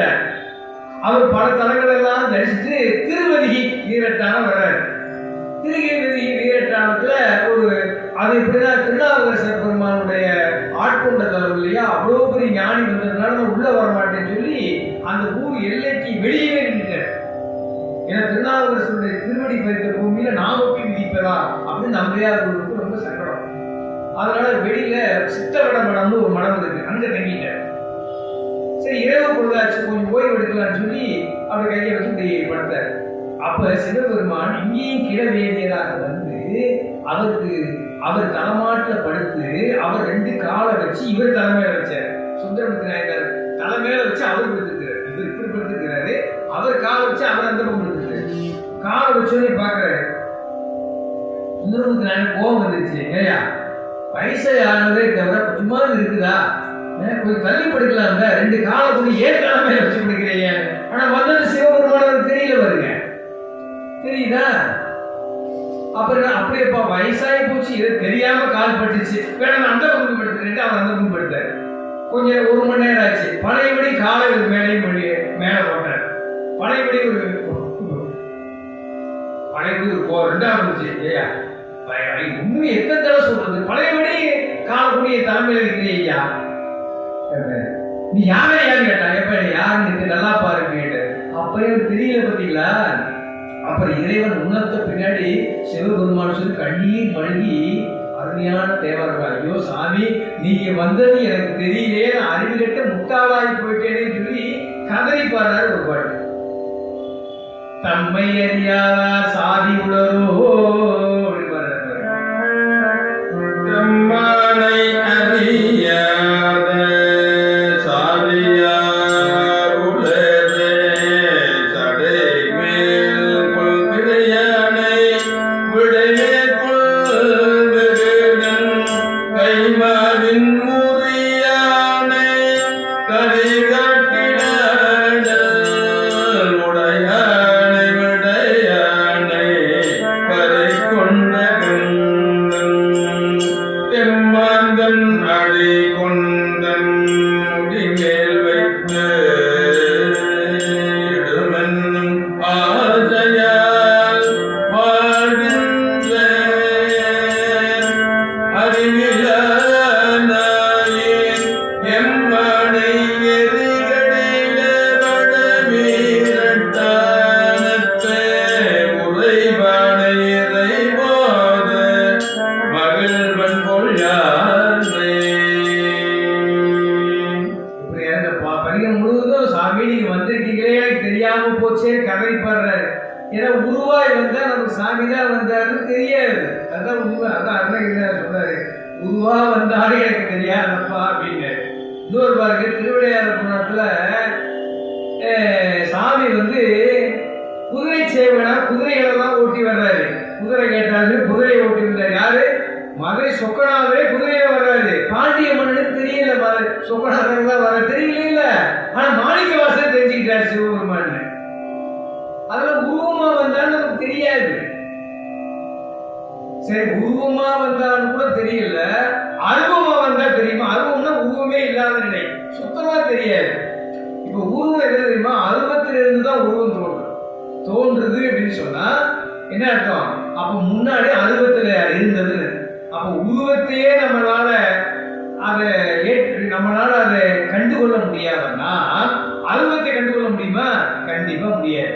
அப்ப உருவா வந்தான்னு தெரியாது, அருவா வந்தான்னு தெரியாது. அப்படின்னு சொன்னாரு. உடதாய் இலதாய் அப்படின்னாரு. உள்ளதாய் சாமி இருக்கிறார் ஐயா அப்படின்னு ஒண்ணு. சாமி இருக்கிறாருன்றதுனால தேர் திருவிழா கொண்டாடுறோம். சாமி இருக்கிறாருன்றதுனால கோயிலுக்கு போறோம். சாமி இருக்கிறாருனால இப்ப சாமி சொற்கொழிவு கேட்கிறோம். இப்ப நம்ம உலகாய்னு நம்புறாங்க. இலவாய்னு இருக்கிறாங்கல்ல, சாமி இல்லைன்னு நினைக்கிறவங்க கோயிலுக்கு வர மாட்டாங்க. சாமி இல்லை இருக்குன்னு இது மாதிரி கேட்கவும் மாட்டாங்க. அப்ப உள்ளதாகவும் இருக்கிறார், இல்லதாகவும் இருக்கின்றார். இல்லாதவங்களுக்கு இல்லைன்னு கூறுறாரு, இருக்குன்னு நினைக்கிறவங்களுக்கு இருக்குன்னு இருக்கிறார். அப்ப இருக்கிறதா அவர்தான், இல்லைன்னு சொல்றது அவர்தான். உலகாய் இலதாய் அப்படின்னாரு. மதுவாய் மலராய். ஒரு மலர் இருக்கு, மலர் இருந்தா அதுல மகரந்தம் இருக்கும், மனமும் இருக்கும் இல்லைங்களா? மலரும் மனத்தையும் பிரிக்க முடியுமா? பிரிக்க முடியாது. மலரும் மனமும் போல. அடுத்து மணியும் ஒளியும் போல. மணி இருந்தா ஒளி இருக்கும் இல்ல? வைரம் வந்து ஒளி வீசும் இல்லையா? நவரத்தினங்கள்லாம் ஒளி வீசும் இல்லைங்களா? மணியும் இருந்தா ஒளி இருக்கும். மணியும் ஒளியும் போல, மருவும் மலரும் போல. இந்த ரெண்டுக்கு அருமையா ஒரு பதிகமே பாருறாரு திருநாவுக்கரசர். இருநிலனாய் தீயாகி நீருமாகி எல்லாமா சாமிதான் இருக்கிறாரு. ஆனா நமக்கு தெரியல பாருங்க. எல்லாமே உலகமே அவர் தான், ஆனா நமக்கு தெரியல. எல்லாமே அவர்தான். அருமையாக திருநின்ற திருத்தாண்டகத்திலே திருநாவுக்கரசர் பெருமான் அருள்கின்றார்.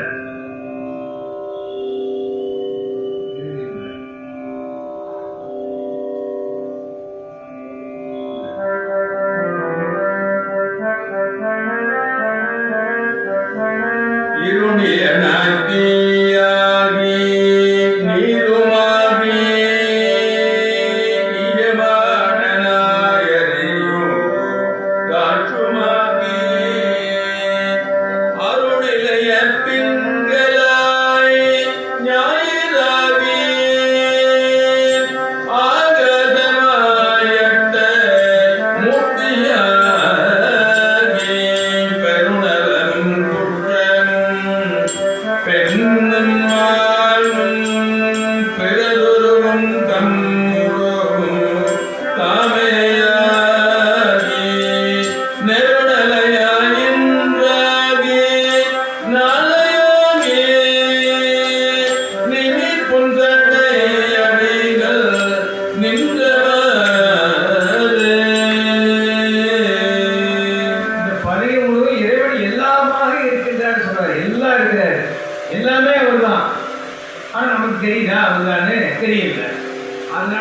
உருவம் வந்தாலும் தெரியாது, அருவம் வந்தாலும் தெரியாது, உடலா இருந்தாலும் தெரியாது, இடலா இருந்தாலும் தெரியாது, மறுவாய் மனதாய் மணியாய் ஒளியாய் தெரியாத உண்மை.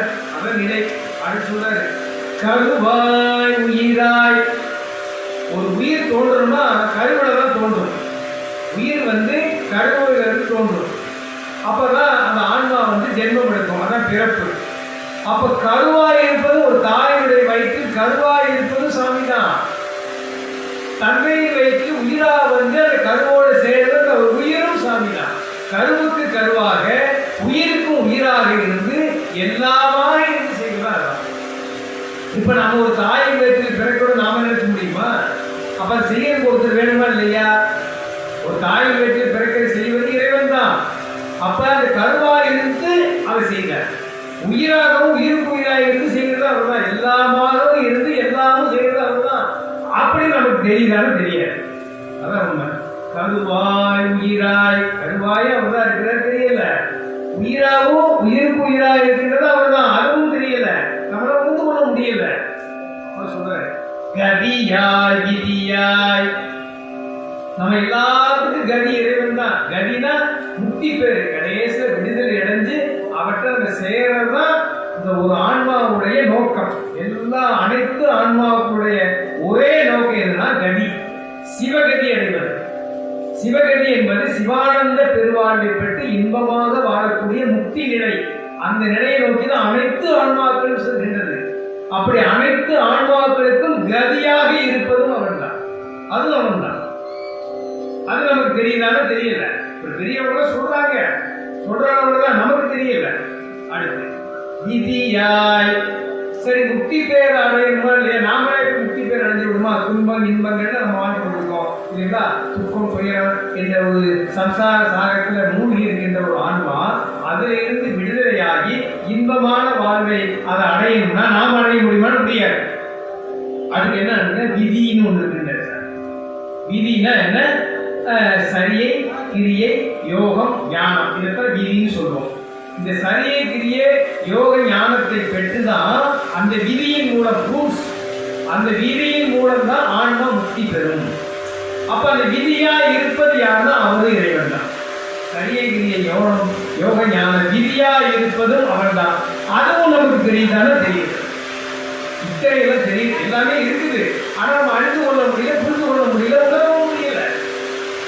அதனாலதான் சாமி சொல்ற, எங்களுக்கு கஷ்டப்பா, நீ எப்படி வருவேன்னு எங்களுக்கு தெரிஞ்சுக்க முடியல. அந்த அளவுக்கு ஞானம் எங்கள்கிட்ட கிடையாது. அதனால ஒன்னே ஒன்று நீ வந்துட்டேன்னா நாங்க புரிஞ்சுப்போம். இங்கிலீஷ் சொன்னா அண்டர்ஸ்டாண்டிங், நாங்க நல்லா புரிஞ்சு கொள்வோம். அது என்னன்னு சொன்னா, நீ ஒரு குருவா வந்தப்பா. எனக்கு குரு அப்படின்னா நம்ம கூட இருந்து வழிநடத்துவார்.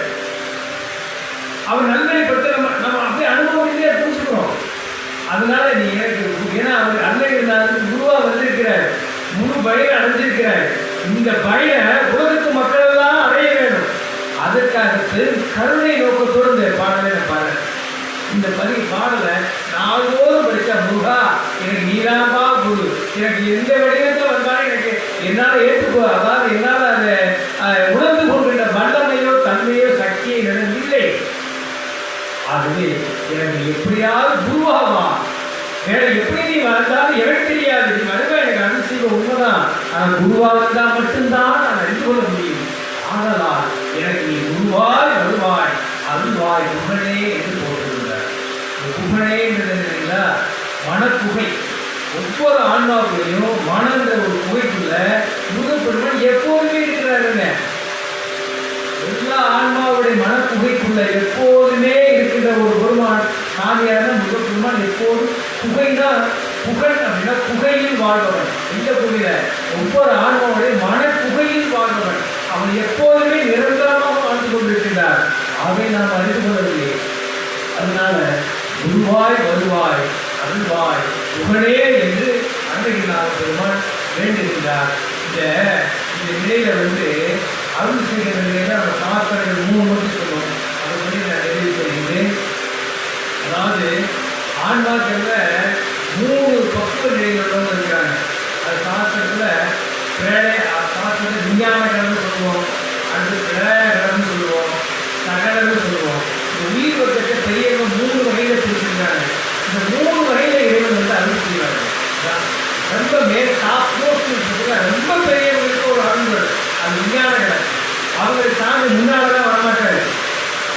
இந்த ஆளே வர மாட்டார், இங்கேயே வர மாட்டார். அந்த மனக்குகைன்னு சொல்றதுங்க புகழாக இருந்து உள்ளிருந்து உணர்த்துவார். அவர் யாரும் வெளியே வர சார்ந்து தெரிய மாட்டார், அவர் உள்ளிருந்தே உணர்த்துவார். அப்படி உள்ளிருந்து உணர்த்தக்கூடிய பக்குவம் உள்ள ஆன்மாவில் இருப்பது விஞ்ஞான நிலவு. அப்படி ஒரு யாராவது நில உலகத்தில் வாழ்ந்திருக்கிறாங்களான்னு சொன்னால் அவர் தான் மெய்கண்ட தேவர். மெய்கண்ட தேவ நாயனாருக்கு அவர் உள்ளிருந்து, அது அவர் விஞ்ஞானங்கள் உள்ளிருந்து உணர்த்தப்பட்டு அந்த அரிய ஆற்றலை அவர் பெற்றார். அடுத்து பிரளையாளர். பிரளையாளர் கேட்டா சாமி வந்து திரை சூடி இடை மீது உபயம்மையாரோடு வந்து காட்சி கொடுப்பார். இப்படி யாருக்காவது கொடுத்தாரையா அப்படின்னு சொன்னா அது திருஞான சம்பந்தத்துக்கு கொடுத்தார். திருஞான சம்பந்தத்துக்கு பிரளையாளர், அதனால அவருக்கு அந்த தரிசனத்தை கொடுத்தார். இதெல்லாம் விட்டுருங்க. நாம வந்து யாருன்னா சகலம் நமக்கு இருக்கு, சகல மோசமான எல்லா குணங்களும், அதனால சகலம் வச்சிருக்கோம். சகலம் இருக்கிறது நாம. நமக்கு எப்படியா சாமி வருவார்னா மானுட சட்டை தாங்கி வருவார்களா. நமக்கு குருவா சாமி எப்படி இருப்பார்னா நம்மள மாதிரி 2 கண்ணு 2 காது ஒரு மூக்கு உள்ள இதே மனித உருவத்தில் தான் வந்து அவங்களை அடித்துட்டு தான் குருவா வந்து நமக்கு அருள்வார். அத்தகைய குருவாக எனக்கு வர வேண்டுமப்பா என்று முருகப்பெருமானை இங்கு அருணகிரிநாத பெருமான் வேண்டுகின்றார். அத்தகைய குருநாதராக வரக்கூடிய பெருமான ஒரு சிறப்பெழுந்துள்ளா நம்ம தலபுராணப்படி 60,000 முனிவர்கள் இங்கே வந்து தவம் இருந்தாங்க. நம்ம தமிழக 60 வியாசர், அகத்தியர், துர்வாசர் 60,000 முனிவர்கள் தவம் செய்த ஒரு இடம் சொன்னால் நம்ம திருமூலர் பூமி. 60,000 சிவபெருமான் நோக்கி தவம் இருந்தாங்க. சிவபெருமானுக்கு நடராஜ பெருமானாக பிரம்மதாண்டவம் மாறி காட்சியளித்தார். அந்த இடத்துக்கு 60,000 முனிவர்கள் தரிசனம் பண்ணாங்க. பண்ணிட்டு அவங்க கேட்ட ஒரே விண்ணப்பம் தெரியுமா, அவங்க என்ன வேணும் சாமி கேட்டார். சாமி எங்களுக்கு குருவா வந்து உபதேசம் செய்யணும்னு கேட்டார். யாரு? சிவபெருமான். 60,000 சாமி நீங்க எப்படிதான் வந்தா எங்களுக்கு குருவா வந்து உபதேசம் பண்ணி சாமி அப்படி 60,000 கேட்டாங்க. அப்ப என்ன சொன்னார், வரும் மார்கழி சமயத்தன்று முருகப்பெருமான் உங்களுக்கு குருவா வந்து உபதேசம் செய்வார். முருகப்பெருமான் வந்து உங்களுக்கு 60,000 முனிவரான உங்களுக்கு முருகப்பெருமான் மார்கழி சமயம் என்று வந்து உங்களுக்கு குருவா இருந்து உபதேசம் செய்வார் என்று அருள் செய்து மறைந்து விட்டார். அதே மார்கழி சமயத்தில் வந்து இங்கே திருமுருகன் பூண்டியில சண்முகநாத பெருமான் அதெல்லாம் வடக்க இருக்கிறார். குருநாதர்லாம் எங்கே இருப்பாங்க? தட்சிணாமூர்த்தி எங்கே இருப்பார்? வடக்கதான் இருப்பார். குருநாதர்கள் வடக்கதான் இருப்பாங்க. வடக்கே இருக்கிற முருகப்பெருமான் நம்ம கோயில் பெருமான் தாங்க. வடக்கே இருந்தால் குருநாதர். வடக்கு இருந்து சண்முகநாதராக இருந்து 60,000 முனிவர்களுக்கும் ஞான உபதேசம் செய்த குருவாய் இருந்து ஞான உபதேசம் செய்த புண்ணிய தலம் தான் நம்ம திருமுருகன் பூமி என்று சொல்லி அத்தகைய தலத்தில் நம்ம வாழ்ந்துகிட்டு இருக்கோம்னு சொல்றது மிகப்பெரிய பாக்கியம். அவரை தரிசிப்பது அதை விட பாக்கியம். அதெல்லாம் விட அவரே குருவா வந்து சாமி நீதான் எனக்கு குருவா வந்து அருணும் ஒரு விண்ணப்பத்தை நம்ம வச்சோன்னு பாருங்க.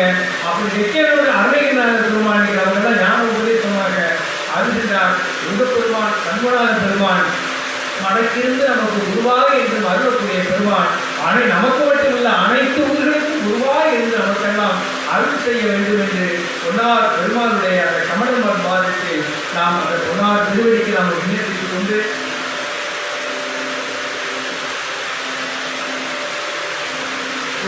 ஒரு திருப்புகளை பாடி இந்த உருவாய் அருவாய் இந்த பாடம் நம்ம நாள்தோறும் முருகப்பெருமான் திருவடிக்கு நம்ம விண்ணப்பிக்கிறோங்க.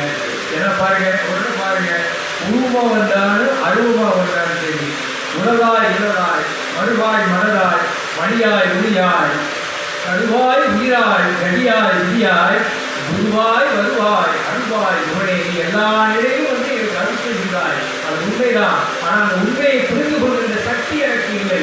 ஆகவே அடியனுடைய இந்த ஊழத்தன் முன்பு குருவா திருவடிவம் தாண்டி எனக்கு நீ அருள வேண்டும் என்று அருணகிரிநாதருடைய துணை கொண்டு நாம் முருகப்பெருமானை அந்த திருவடிக்கு விண்ணப்பிப்போம் என்று கேட்டுக்கொண்டு எல்லோரும் எல்லா நலனும் எல்லா வளமும் பெற்ற மண்ணில் நல்ல வண்ணம் வாழவும் எண்ணில் நல்லகரியாம் சிவகதிக்கு நம்மை எல்லாம் எட்டிச் செல்லவும் குருவரையும் திருவரையும் மீண்டும் பிரார்த்தனை செய்து அடியனுடைய உரையை நிறைவு செய்கின்றோம். அருமையான இந்த குருவாய் வரும் சிவன் என்ற தலைப்பில் பேச வாய்ப்பளித்த திருக்கோயில் நிர்வாகத்திற்கும் நம்ம சிவாச்சாரிய பெருமக்களுக்கும் நம்ம சிவனடியார் பெருமக்களுக்கும்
சிவனார் மனம் குளிர உபவேத மந்தமிர் செவிமீதிலும் தகதை குருநாதன் சிவகல சுந்தரிதன் வரபாலகந்தனே செயலை விரும்பி உள்ளம் நினையாமல் அவமாயை கொண்டுலகில் வெல்லுதவரை உலகும் அடியேனை அஞ்சலன பரவேனோ அறிவகமும் பெருக இடரனதும் தொலையே அருள் ஞான இன்பமது புரிவாயே நவநீதமும் பெருடே உடலோடு என்றுமது ரகுராம சிந்தமகள் மதுகோனே நவலோகமும்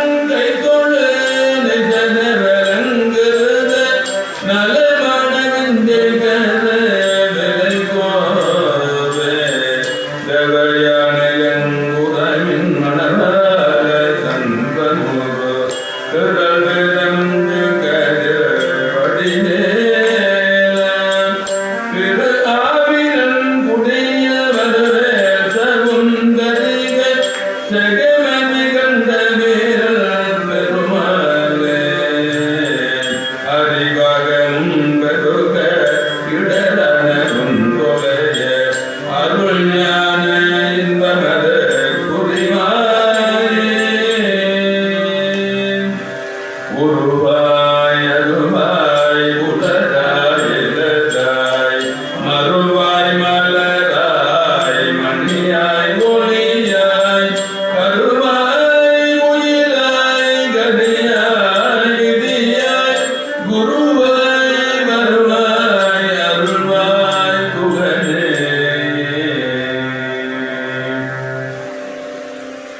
நம்ம உருவமாக வந்து காண முடியலனாலும் பெரியவங்க இறைவனுடைய ஆறுமுக பெருமானுடைய திருமேனிகளை 16 வடிவத்தில் வந்து கொடுத்துருக்காங்க. இந்த முருகப்பெருமானுடைய உருவ திருமேனிகள் மொத்தம் 16. அந்த மங்கள திருநாமங்களே நம்ம 16 சாமி திருப்பேர்கள் கொண்ட திருமேனி. அந்த 16 பேர்களை அனைத்து செல்வங்களும் அனைத்து மக்கள் பெற்றுடைய அந்த 16 திருமநாமங்களை சிந்தித்து நான் வேலை செய்வோமா.